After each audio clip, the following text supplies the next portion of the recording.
On this channel, we talk about independent spirituality and folk magic for free spirits. My name is Aster, and in today's video, we are going to talk about one of the best books that I've read in 2023, Consorting with Spirits by Jason Miller. First and foremost, I have a little bit of an announcement to make. I am looking this pretty because I was actually filming the presentation video for my Patreon page. So yes, there's some bonus exclusive content coming up, and if you want to check out my Patreon page, it's going to come up soon in the next weeks. So stay tuned, and yeah, it's coming, it's happening. But now let's talk about this marvelous book.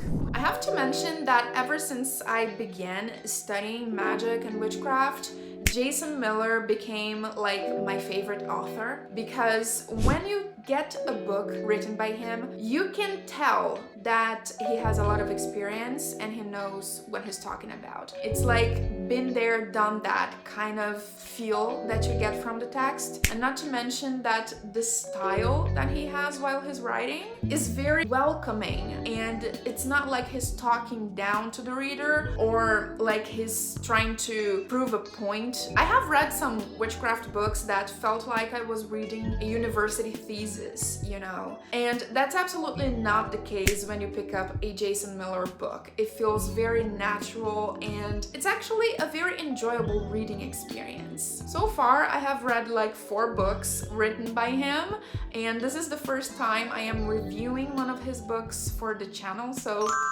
I am very excited. I have mentioned other books by him in other videos. I have mentioned, I think, Financial Sorcery on my Moneyball video. It's going to be linked up here and also in the description in case you haven't seen it already. I've also mentioned the elements of spellcrafting. I think that on my video of 7 books for beginners. Yeah, but I don't think that I have read that many books from the same occult author. Like, I've read 4 by Jason Miller. If he ever comes across this video, I hope he knows that he's very much appreciated.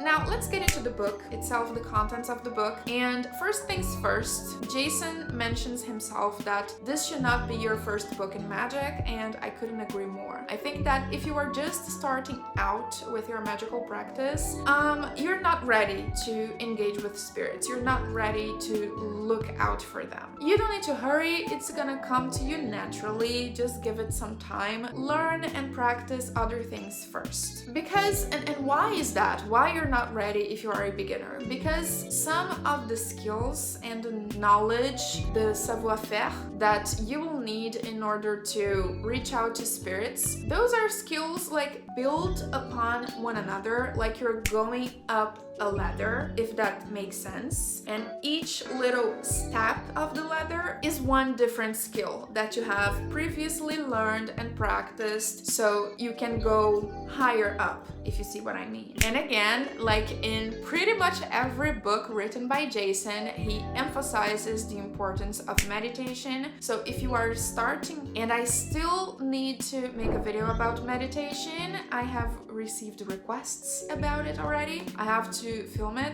but if you are starting out, instead of picking up this book, I would suggest you diving into meditation, getting to know your own mind, your own thought patterns, your own energy first, okay? First you do that, and then you think about spirit work. And speaking of that, I'm gonna quote a little something that Jason says on the book. It's on page 43, and I quote, "If we seek to know things that are so subtle that most people cannot perceive them, our lens needs to be clearer." And that's exactly about meditation and knowing your own mind, knowing your own energy. And I think that in every good book about spirit work, the author will mention the importance of knowing yourself, knowing your mind, knowing your energy before you try to engage with spirits. And why is that so important, to get to know about our own mind, to meditate, to Why is that important? Because once you did a lot of meditation, you will be able to tell when it's projection, when you are projecting something, when you are fantasizing about something, and when it's actual spiritual contact that is going on. You will know because you already know how your own mind works. So when a spirit actually comes around and answers to your call, you will be able to tell the difference. And in this book, Jason Miller makes it very clear that dealing with spirits should be taken as something serious and to be done respectfully, as though you were dealing with people. Because like I have mentioned in another video, I don't remember which one right now, the video about ancestor work, again, links here and down here. At the end of the day, spirits are still people. They don't have a body anymore, but it's still people that you're dealing with. So treat them as such. And when it comes to dealing with people, you gotta use your common sense, right? You're not gonna invite somebody that you barely know over to your house, right? The same thing applies to spirits. You can't just go out there inviting whatever, to come and go to your house and visit you at your house. This is just an example of common sense things that you have to keep in mind while dealing with spirits. Treat them as you would treat people, okay? Something very important that Jason also mentions in this book is the importance of not trying to reach out to spirits of specific closed practices, because you can get either of two results if you try to do that. Number one, if you are lucky, you are going to be ignored. Nobody's gonna answer because maybe you need to have a certain type of initiation or time of experience before you are able to reach out to that spirit. Or two, the entity will really feel disrespected, they will get angry, and they will screw you over. And they will kick your ass, okay? Because it's part of the path that that spirit took to only show up to a certain group of people that belong to a certain tradition and have been through a certain initiation. It's not up to you to go and try to knock at their door, okay? They will either not answer you at all, or they will just like throw a bucket of cold water at your face, or boiling water. I wouldn't try. If you know Jason Miller a little bit, you know that he's very close with Saint Cyprian. He even has, I think, a course, a training called Saint Cyprian, School of Saint Cyprian. I don't remember the name, but he does have a course named after Saint Cyprian. And why is that relevant? And why did I find that interesting that he's talking about Saint Cyprian in the book? I found it interesting because the book of Saint Cyprian had a lot of influence in Brazilian witchcraft. And yeah, I am Brazilian, by the way, if I haven't mentioned it already in today's video. It seems like something that I have to mention every time. I'm sorry.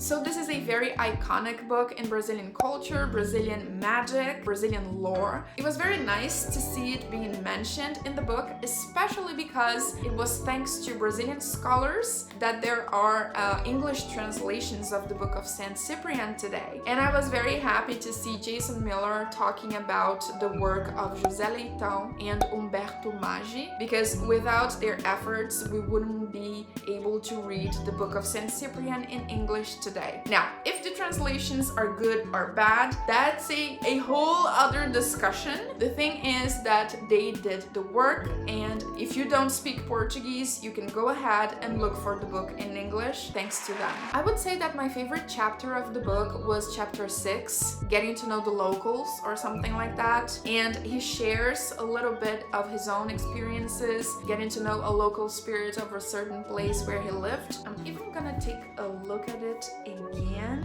Yeah. Get to know the locals. That's the one. Yeah, he talks about a spirit. So in chapter 6, he shares a little bit of his experiences connecting with a certain spirit of a certain area where he lived, and how rewarding and fulfilling that exchange was for him, because he learned a lot through that spirit. And That's why it's important to look for local resources, local spirits. Visit your local cemetery, visit the library, get to know about the history of the place where you are living. You might discover very interesting things and very interesting personalities that used to live in your region that you could now try to reach out to because they used to live there, so they know the area, they know the little, corners of the place where you're living. They probably could help you get in touch with other spirits of the area as well. In the book, he also teaches about a little ritual that he calls Spirit Feast. I did give it a try and I had some very interesting results. First of all, the first time that I tried, I was walking the dog, okay? So I had the dog with me. I put the leash on a branch of a tree. I did the thing that he describes in the book, said the words and all, and the dog started to get a little bit weird. The dog was like the dog was feeling or seeing something that I wasn't. It really stood out to me that when we were walking away, the dog and I walked a little bit closer to the dog, she got startled, I scared her. That was very weird. It's something that never happens. So I totally recommend you to give a try to the Spirit Feast that he describes in the book. Very interesting. Also, during my meditations, I started to receive some different visitors that I didn't really usually have. I didn't see those guys in my meditations. I was, for example, visited by a wolf and a stone giant. Just dropped the information here and I'm gonna run away. But yeah, it's creatures that usually I don't come across in my meditations. That was very intriguing, very interesting, and I loved to see those little results from doing the Spirit Feast for a little bit. I think that if you are just beginning with spirit work, chapter 6 can be very useful, but this book also has some information that is not for beginners at all, like conjuring demons. If you are a beginner, I wouldn't recommend you to try that. I mean, if you feel ready, if you feel that you have to do it or you want to do it really bad, go ahead, by all means. I'm not here to tell you what you should or shouldn't do. It's your practice at the end of the day. But if you are taking your first steps with spirit interactions, I would say that you should be focusing on ancestor work, not conjuring demons. I already reviewed another book that talks about spirit work. It was Spirit Work by Syrian Shadow. It's going to be linked here and down here if you want to check it out. I think that's a very good book for people who are just beginning, trying to reach out to spirits. If you are a little bit more advanced, a little bit more experienced with that, Consorting with Spirits will definitely add more information to your practice and it will give you new ideas of things that you can try. And it's always a joy and a pleasure to read something written by Jason Miller. I really appreciate his books. I really have a good time reading them. Have you read this book already? What do you think of it? Let me know in the comments down below, okay? And if you haven't, are you planning on getting this book? Because it's really very good. By the way, there's gonna be also a link for it in case you want to get it from Amazon. And as always, thank you so much for watching. And remember, practice makes perfect. So let's get witching.